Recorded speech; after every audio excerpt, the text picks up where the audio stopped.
Top digital marketing trend. আমরা অনেকে digital মার্কেটিংয়ের টপ যে ট্রেন্ডগুলো আছে এগুলা নিয়ে প্রতিনিয়ত কি করে থাকি, রিসার্চ করে থাকি। তো ইদানিং শোনা যায় হচ্ছে ফেসবুক, অনেকে বলে থাকে যে না ফেসবুকটা হচ্ছে আসলে মার্কেটিংয়ের ইন ফিউচার হচ্ছে ফেসবুক মার্কেটিংটা তত বেশি কাজ করবে না।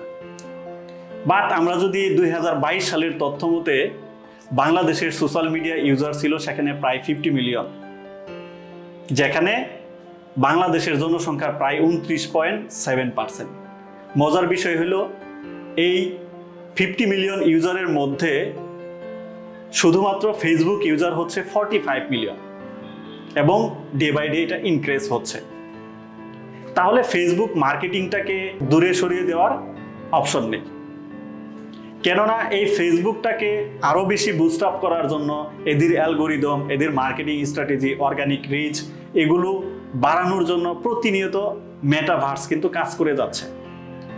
তো বুদ্ধিমানের কাজ হবে আপনি এই টপ ডিজিটাল মার্কেটিং ট্রেন্ডের যুগে, টেকনোলজির যুগে ডিজিটাল মার্কেটিংটাকে এবং ফেসবুক মার্কেটিংটাকে আরও বেশি আয়ত্ত করার জন্য ফেসবুক মার্কেটিংয়ের অ্যালগোরিদম, অর্গানিক রিচ এবং তাদের মার্কেটিং পলিসিগুলোকে আয়ত্ত করা।